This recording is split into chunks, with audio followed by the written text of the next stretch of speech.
You're still a single guy. No? Oh, sorry. I thought that's what you told me last time. We interviewed. No. Okay, how's your family? Sorry. I just got married last year. Okay, how's your family? No need to defend. I got married last year. It's my 1-year anniversary last June. Last June. Yeah. So, how's the marriage going on? It's going good. You know, marriage is not. It's better than I expected, actually. Oh yeah, so is that the typical, when you get married, you try to what? You try to be living in a hell or something? No. It's actually better than I expected. Contrary to popular belief, you know, it's fun. It's fun. Oh yeah, maybe your wife has a very, he's very patient. Maybe. Maybe. That's why. Maybe that's why. That's why maybe she's having fun also. Oh yeah, she should, because if you are able to make people happy, if I can entertain others, entertain others, and then you can entertain your wife. You should. Exactly. Yeah. You're also paid to do that. When you remit, some part of the payment goes back to you. Exactly. Actually, no. When I remit, it's up to her. It's up to her after. Her mercy. Exactly. I'm on allowance. Okay. That's the difference. That's the difference. And you say it's better. It's actually better. It's fun to go through life. Because maybe some husbands are not being paid. Yes. Even by allowance. I have an allowance. I'm happy. Well paid, you mean? Yeah. Do you? Do you No, have allowance also? I am still on my own. Okay. I'm still not doing the better than expected thing. Okay. Yeah, but let's talk about you growing up. In high school or college, maybe. What type of student were you? You know, at high school or college, you know, being into training, I think I've always been a trainer. When people ask me, I'm this young, but every time someone asks me, how long have you been training? I always tell them ever since high school. Ever since high school? Because in high school, I'd say I'd probably be above average student. You know, above average means you are in the honor roll. Every now and then. Every now and then. But unfortunately, I didn't graduate with honors because in Ateneo, you have to have honors every single quarter to graduate with honors. I don't know about that. I only know about PUP. So I'm sure it's like that with most schools. Diba? Yeah, but were you academically focused or otherwise? I'd say I was well-rounded. I had sports. I was a varsity player. I had school. I managed school. I still had friends. I went out still. So I think high school and college was pretty much the same. But at the same time, I think in college, my calling to become a more responsible trainer came out, because in college, being a peer counselor in high school. Yeah, I've heard about that organization. Yeah, being a peer counselor in high school stuck with me. So in college, what I did was I set up an organization called PPL PCN, or Peer Counselors Network. What it did was it organized the different counseling or facilitation groups in high school between Ateneo, LaSalle, Lourdes. Cross campuses. Cross campuses. 7 different schools. So as a college student, I was a moderator for that high school organization. Right. What gave you the idea to be in that training? Were you forced? No. Pure love. Pure love. Pure love out of psychology. So your parents don't care at all? They were very supportive. Yeah, they were supportive. They were pretty supportive about all the extra work after school, Saturday, Sundays. I'd like to know about that extra work after school. What are those extra works? Well, aside from your school, aside from my team, after that on Saturday, Sundays, I'd have to moderate the PCN. So I was basically a student working from Mondays to Sundays. Right. Yeah. And you are doing that. But for some reason, I never felt that I was working. It was all fun. Yeah, so after graduation, what happened? Graduating college? Yeah, I hope you did. Yeah, I think so. I think so also. So after college, I was part of I was actually part of the pioneering group. We'd say pioneering because we were first. You mean you're old? No, first 600 employees have you heard of the company called eTelecare? Then eTelecare.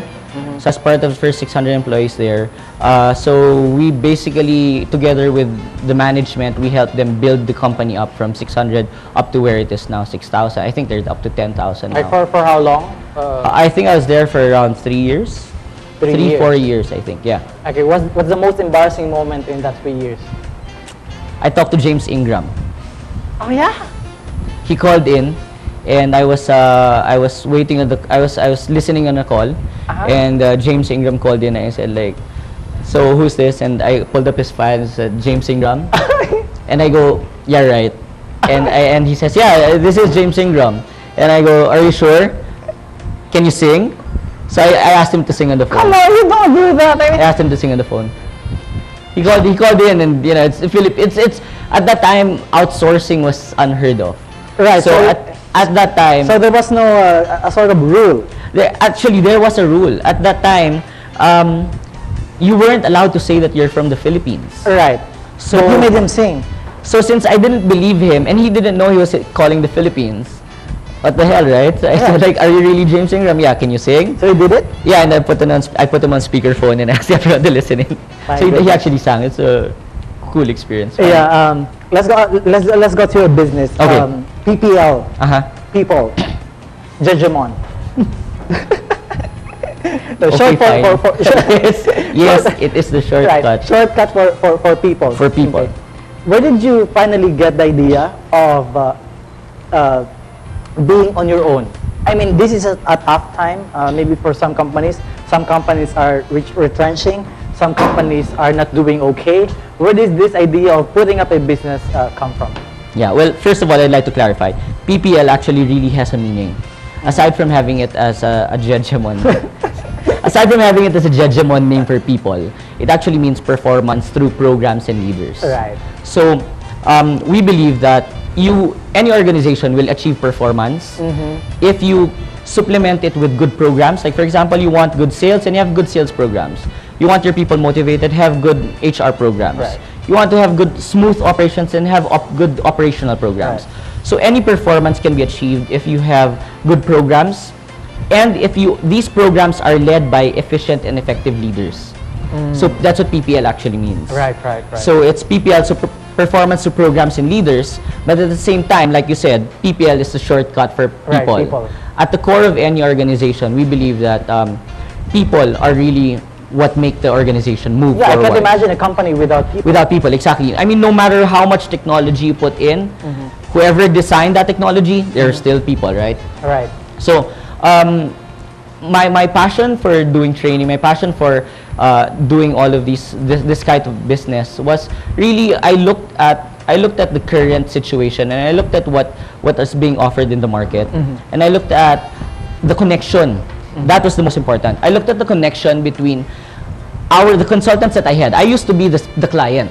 Right. Yeah, I used to be the client, and I was looking at the connection between our speakers, our consultants, and their connection to me. And I go like, you know what, there is really a gap. There's a communication gap. Right. There is there should be something to be filled in. Yes, it seemed like there was something missing.